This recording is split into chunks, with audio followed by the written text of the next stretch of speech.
আজি আমি আমাৰ 10 নম্বৰ পাঠ বৃত্তৰ যেটো অনুশীলনী 10.2ৰ 5 নম্বৰ ভাগটোলৈ আগবাঢ়িছো। 5 নম্বৰ ভাগটোৰ প্ৰথম প্ৰশ্নটো আমাৰ হ'ব 12 নম্বৰ প্ৰশ্নটো। ইতিমধ্যে আমি 11 নম্বৰলৈকে প্ৰশ্নসমূহৰ সমাধান কৰিলো। 12 নম্বৰ প্ৰশ্নটো ভালকৈ চাবা। 4 সেন্টিমিটাৰ ব্যাসাৰ্ধৰ এটা বৃত্তক স্পৰ্শ কৰাকৈ ABC এটা ত্ৰিভুজ অঁকা হ'ল। যাতে স্পৰ্শবিন্দু ডিৰ দ্বাৰা বিভক্ত BCৰ খণ্ড BD আৰু DCৰ দৈৰ্ঘ্য যথাক্ৰমে 8 সেন্টিমিটাৰ আৰু 6 সেন্টিমিটাৰ। প্ৰশ্নটো এটা এটাকৈ আমি চাই যাওঁ এফালৰ পৰা। প্ৰথমতে ক'লে 4 সেন্টিমিটাৰ ব্যাসাৰ্ধৰ, তাৰমানে চিত্ৰটোত OD হ'ব 4 সেন্টিমিটাৰ। তাৰপিছত ABC এই বৃত্তটোক স্পৰ্শ কৰাকৈ এটা ত্ৰিভুজ ABC অঁকা হ'ল। যাতে স্পৰ্শবিন্দু D, এই D বিন্দুটো তিনিটা স্পৰ্শবিন্দু আছে, তাৰে এটা স্পৰ্শবিন্দু হ'ল D। এই D স্পৰ্শবিন্দুটোৱে BCক দুটা ভাগত ভাগ কৰিছে, BD আৰু CD। BDৰ মান হ'ব 8 সেন্টিমিটাৰ আৰু CDৰ মান হ'ব বা দৈৰ্ঘ্য হ'ব 6 সেন্টিমিটাৰ। এতিয়া প্ৰশ্নটোত আমাৰ মূল কথাটো হ'ল আমি নিৰ্ণয় কৰিব লগা মান হ'ল AB আৰু ACৰ মান। AB বাহুৰ দৈৰ্ঘ্য আৰু AC বাহুৰ দৈৰ্ঘ্য উলিয়াব লাগে। এইটোত প্ৰমাণ কৰিব নালাগে, খালি মান উলিয়াব লাগে। আমি ষ্টেপ বাই ষ্টেপ অংকটো কৰিব লাগিব। অংকটো অকণমান দীঘল। আমি কেনেকৈ এইটো AB আৰু AC কেনেকৈ উলিয়াম সেইটো প্ৰথম আমি চাই লওঁ। আমাক চাবা দেই, C বিন্দুটো বৃত্তটোৰ বহিৰ্বিন্দু, গতিকে Cৰ পৰা D লৈ যিমান দূৰ হ'ব, ইয়াত যিটো স্পৰ্শবিন্দু হৈছে এইখিনি মানো একে হ'ব। আকৌ ইয়াতো এটা স্পৰ্শবিন্দু আছে, এইফালে ধৰি লোৱা এইটো আমি E বুলি ধৰিলোঁ, এইটো যেনিবা F বুলি ধৰিলোঁ। তেতিয়া কি হ'ব, CE আৰু CD সমান হ'ব, তাৰমানে CE হ'ব 6 আৰু এইফালে BD আৰু BF সমান হ'ব, BF হ'ব 8 সেন্টিমিটাৰ। এতিয়া আমাক উলিয়াব দিছে AB আৰু AC, তাৰমানে AB গোটেইডাল পাবৰ কাৰণে আমাক AFটো লাগিব, আকৌ এইফালে AC উলিয়াবৰ কাৰণে AE লাগিব। গতিকে আমি AF আৰু AE প্ৰথমতে X ধৰি লৈ Xৰ মান উলিয়াই ল'ব লাগিব। আৰু সেইখিনি কৰিবলৈ যাওঁতে আমি কিছুমান পুৰণা কথা মনত পেলাব লাগিব। আৰু লগতে আৰু এটা কাম কৰিব লাগিব, আমি ইয়াতে আৰু দুটামান এক্সট্ৰা কাম কৰিব লাগিব। কি, এই যে দুটা স্পৰ্শবিন্দু আৰু দিয়া নাই, যি দুটা স্পৰ্শবিন্দু দিয়া নাই, ডিটোহে দি দিছে, বাকীকেইটা স্পৰ্শবিন্দু আমি ধৰি লৈ EF ধৰি লৈ Oৰ লগত সেইকেইটা সংযোগ কৰি ল'ব লাগিব। এই তিনিওটাই ব্যাসাৰ্ধ হ'ব, OD, OE, OF তিনিওটাই ব্যাসাৰ্ধ হ'ব কিন্তু বৃত্তটোৰ। সেই ব্যাসাৰ্ধবোৰ স্পৰ্শকৰ ওপৰত লম্ব হ'ব। গতিকে OD যেনেকৈ BCৰ ওপৰত লম্ব, OE ACৰ ওপৰত লম্ব আৰু OF ABৰ ওপৰত লম্ব। এতিয়া আমি অংকটোলৈ যাওঁতে কেনেকৈ অংকটো মান উলিয়াম সেইটো চাবা। প্ৰথম আমি কি কৰিম, এই O বিন্দুৰ পৰা এই লম্বকেইটা লাগিম। প্ৰথম হ'ল এইটো E বুলি ধৰিলোঁ। চিত্ৰটোত হয়তো EF কেইটা উল্টাও হ'ব পাৰে, মই ইয়াতে এনেকৈ বুজাই লওঁ তোমালোকক মূল কথাখিনি। তাৰপিছত আমি এই Bটো জইন কৰিম, এইফালে BO জইন কৰিম, AO জইন কৰিম আৰু CO জইন কৰিম। জইন কৰিলে তোমালোকে এটা কথা মন কৰিবা যে ইয়াতে গোটেই ডাঙৰ ত্ৰিভুজটোৰ কালি তিনিটা বাহু, আমাৰ তলৰ বাহুটো দিছে 8, 6, 14 সেন্টিমিটাৰ। ওপৰৰটো যদি আমি এইফালে আৰু এই AE আৰু AF যদি X বুলি লওঁ, দুইডাল সমান হ'ব এনেও। সেই তলৰ BFডাল 8 হ'ব আৰু CEডাল 6 হ'ব। গতিকে এইফালে হ'ব 6 + X, এইফালে হ'ব X + 8। ACৰ মান হ'ব 6 + X আৰু ABৰ মান হ'ব 8 + X। এতিয়া এই তিনিওটা বাহুৰ সেই মানকেইটাৰ সহায়ত আমি হিৰণৰ সূত্ৰৰ পৰা, ক্লাছ 9ত আমি হিৰণৰ সূত্ৰ পাইছিলোঁ, হিৰণৰ সূত্ৰৰ পৰা এই গোটেই ABC ত্ৰিভুজৰ কালিটো আমি উলিয়াব পাৰোঁ। সেইটো এটা ৰাশি ওলাব, কাৰণ যিহেতু ইয়াত X আছে, X সাপেক্ষে আমি এটা ৰাশি পাম, আমি গোটেই ত্ৰিভুজটোৰ কালি। তাৰপিছত নেক্সট সেই কালিটো আকৌ কিহৰ সৈতে সমান হ'ব তোমালোকে ভালকৈ মন কৰা। আমি যেতিয়া গোটেই চিত্ৰটো আঁকি দিম, গোটেই চিত্ৰটো আঁকি দিলে ABC ত্ৰিভুজটো তিনিটা ভাগত ভাগ হ'ব। ভালকৈ মন কৰিবা, মই ৰংটো সলাই লৈছোঁ। চাবা, এটা ত্ৰিভুজ হ'ব AOC, এটা এইটো ত্ৰিভুজ, এটা AOB হয়নে, এটা এইটো ত্ৰিভুজ আৰু এটা OCB এই ABC ত্ৰিভুজটো এই তিনিটা ত্ৰিভুজত ভাগ হৈ আছে নাই আৰু তিনিওটা ত্ৰিভুজৰ ক্ষেত্ৰত এইটো A আছিলেতো AC ভূমি আৰু OE লম্ব এইফালে AB ভূমি OE OF লম্ব আকৌ BC ভূমি OD লম্ব তেতিয়াহ'লে ভূমি আৰু উন্নতি আমি যিটো ত্ৰিভুজৰ কালি আৰু এটা সূত্ৰ পাইছিলোঁ যে হাফ ইনটু ভূমি পূৰণ উন্নতি গতিকে এই যে তিনিটা এক্সট্ৰা ABC ত্ৰিভুজক তিনিটা এক্সট্ৰা ত্ৰিভুজত ভাগ কৰিব পাৰি নাই তেতিয়াহ'লে গোটেই ত্ৰিভুজৰ কালিটোৰ সৈতে এই তিনিটা সৰু সৰু ত্ৰিভুজৰ কালি সমান হ'ব নাই গোটেই ডাঙৰ ত্ৰিভুজটোৰ কালি সৰু তিনিটা ত্ৰিভুজৰ কালিৰ যোগফলৰ সৈতে সমান হ'ব সেই কথা দুটা আমি ইয়াত ব্যৱহাৰ কৰি এক্সৰ মান উলিয়াব লাগিব সেইকাৰণে কৈছোঁ অংকটো অকণমান দীঘল গতিকে তোমালোকক মই মূল কথাখিনি বুজাই দিলোঁ ইয়াত কি লাগিব প্ৰথমতে আমি এক্সট্ৰাকৈ আৰু দুডাল ব্যাসাৰ্ধ আঁকিব লাগিব আৰু এই বিন্দু শীৰ্ষ বিন্দুবোৰ তিনিটাৰ পৰা কেন্দ্ৰ সংযোগ কৰি ল'ব লাগিব তিনিডাল ৰেখাখণ্ড সেই তিনিডাল আঁকিব লাগিব গতিকে আমি এক্সট্ৰা আৰু 5ডাল ৰেখাখণ্ড আঁকি লোৱাৰ পিছত তাৰে দুডাল ব্যাসাৰ্ধ আৰু তিনিডাল ৰেখাখণ্ড আঁকি লোৱাৰ পিছত আমাক আৰু কি লাগিব হিৰণৰ সূত্ৰটো লাগিব হিৰণৰ সূত্ৰ লগাৰ পিছত আকৌ ত্ৰিভুজৰ যিটো আচল কালি উলিওৱাৰ আৰু এটা যিটো প্ৰথম আমি পাইছিলোঁ সূত্ৰ হাফ ইনটু ভূমি পূৰণ উন্নতি সেই সূত্ৰটো লাগিব এতিয়া আমি গোটেই কথাখিনি কেনেকৈ কোনটোৰ পিছত কি ব্যৱহাৰ কৰিম সেই কথাখিনি মই মূল অংকটোত তোমালোকক বুজাই দিম তোমালোকে চোৱা এতিয়া এইটো যিহেতু প্ৰমাণ নহয় গতিকে আমি বিশেষ সূত্ৰ নিলিখোঁ কিন্তু আমি যে এক্সট্ৰাকৈ কিবা আঁকি ল'ব লগা হৈছে সেই কথাখিনি আমি ইয়াত লিখি ল'ম অকেন্দ্ৰীয় বৃত্তৰ ব্যাসাৰ্ধ 4 চেণ্টিমিটাৰ AB আৰু AC বাহুৰ মাপ নিৰ্ণয় কৰিবৰ বাবে OE OF ব্যাসাৰ্ধ OE আৰু OF দেখিছেনে OE আৰু OF এই দুডাল হ'ল ব্যাসাৰ্ধ আৰু কি আঁকিলোঁ তিনিডাল বাহু আঁকিলোঁ মানে ৰেখাখণ্ড OA OB আৰু OC অংকন কৰিলোঁ কেন্দ্ৰৰ পৰা শীৰ্ষবিন্দুকেইটা সংযোগ কৰিলোঁ তাৰমানে কৰি এই নতুন চিত্ৰটো পালোঁ এই চিত্ৰটো লৈ পেলাই আমি মূল অংকটোলৈ আগবাঢ়িব পাৰিম এতিয়া মূল অংকটো আমি কেনেকৈ যাম এইটো পাৰ্ট বাই পাৰ্ট যাব লাগিব যিহেতু অংকটো অলপ দীঘল চাবা ইয়াত মন কৰিবা দিয়া আছে OD OF OE সমান 4 চেণ্টিমিটাৰ কাৰণ যেহেতু ব্যাসাৰ্ধ 4 চেণ্টিমিটাৰ এই তিনিওডাল বাহুৰ মাপ এইডাল আৰু এইডাল 4 চেণ্টিমিটাৰ হ'ব আৰু কি দিয়া আছে CD দিয়া আছে আৰু CDৰ লগত CE সমান হ'ব গতিকে CD সমান CE is equal to 6 centimetre আৰু BD দিয়া আছে BD গতিকে BDৰ লগত BF সমান হ'ব গতিকে BF সমান 8 চেণ্টিমিটাৰ ঠিক আছে এইকেইটা লিখি ল'লোঁ এতিয়া আমি নেক্সট পাৰ্টটো ফাৰ্ষ্ট ষ্টেপটো আৰম্ভ কৰিম ফাৰ্ষ্ট ষ্টেপটোত আমি এই যি দুটা পাৰ্ট আমাৰ দিয়া নাই AB আৰু AC উলিয়াবলৈ হ'লে এই দুটা পাৰ্ট পালোঁ EC আৰু FB পালোঁ কিন্তু বাকী থাকিল আমাৰ AE আৰু AF পালেহে আমি গোটেই AB ডাল আৰু AC ডাল উলিয়াব পাৰিম গতিকে আমি সেই যি দুটা পাৰ্ট নাই সেই পাৰ্ট দুটা প্ৰথম আমি ধৰি ল'ম এই দুটা পাৰ্ট X বুলি ধৰি ল'ম AE আৰু AF X বুলি আমি ধৰি ল'লোঁ ধৰি লৈ এতিয়া AE আৰু AF যদি X হয় তেতিয়াহ'লে ABৰ মান কিমান হ'ব চোৱাচোন ABৰ মান X + 8 নহ'ব জানো কাৰণ এইটো 8 আছিলে হয়নে আৰু এইটো CE আছিলে 6 গতিকে ABৰ মান হ'ব X + 8 X আৰু 8 যোগ কৰিলোঁ তাৰপিছতে ACৰ মান হ'ব X + 6 এই X আৰু 6 যোগ কৰিলোঁ X + 6 হ'লনে তাৰপিছত BC মান কিমান হ'ব BC মান এফালে 6 চেণ্টিমিটাৰ এফালে 8 চেণ্টিমিটাৰ গতিকে টোটেল কিমান হ'ব 14 চেণ্টিমিটাৰ BC মানটো আমাক সম্পূৰ্ণকৈ দিয়া আছে এতিয়া চিত্ৰৰ পৰা মই কৈছিলোঁ যে আমি মূল Xৰ মানটো ক'ৰ পৰা উলিয়াম Xৰ মানটো উলিয়াবৰ কাৰণে আমি ত্ৰিভুজৰ কালিৰ সূত্ৰ লাগিব আমাক দুটা প্ৰথমতে আমি কেনেকৈ ভাগ কৰিছোঁ ত্ৰিভুজ ABCৰ কালি তিনিটা ভাগত ভাগ কৰিলোঁ তিনিটা ত্ৰিভুজৰ কালিত ভাগ কৰি দিলোঁ চোৱা আগতে কোৱা কথাখিনিয়ে এতিয়া চিত্ৰৰ লগত মিলাই চাই যাবা OACৰ কালি OACৰ কালি বাওঁফালৰটোৰ পৰা ষ্টাৰ্ট কৰিছোঁ তাৰপিছতে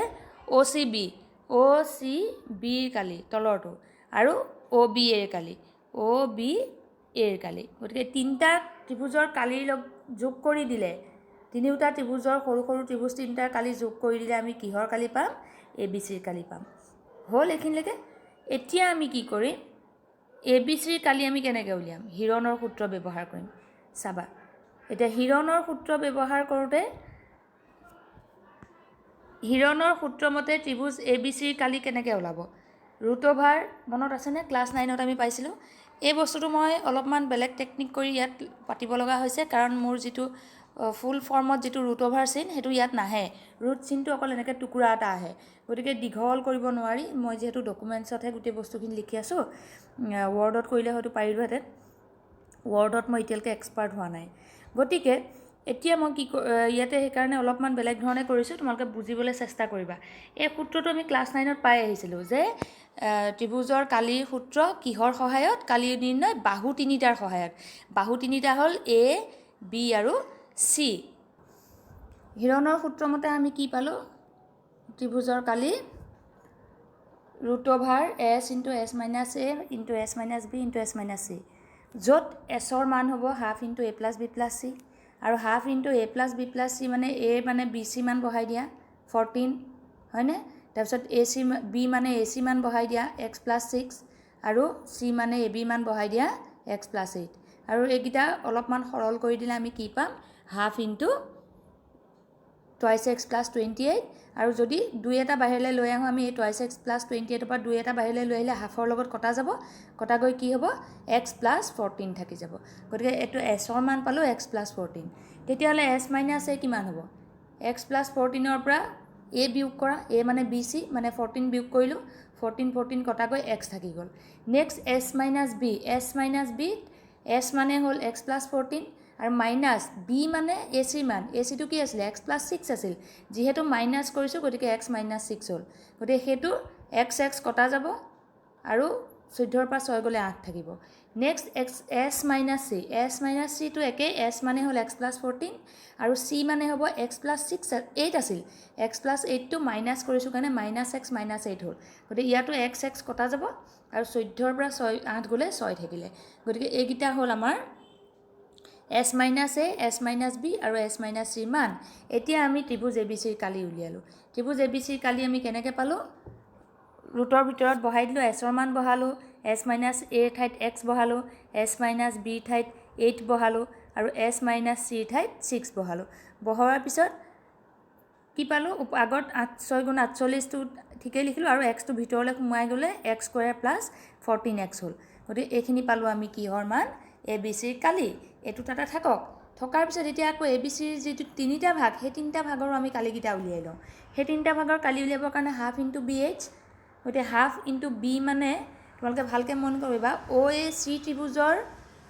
ভূমি কুণ্ডাল আৰু উন্নতি কুণ্ডাল চাই লোৱা OAC ত্ৰিভুজত OA বাওঁফালৰ ত্ৰিভুজটো OAC ত্ৰিভুজত ভূমি হ'ল AC আৰু উন্নতি হ'ল OE AC OE লিখিছোঁ নে নাই চোৱা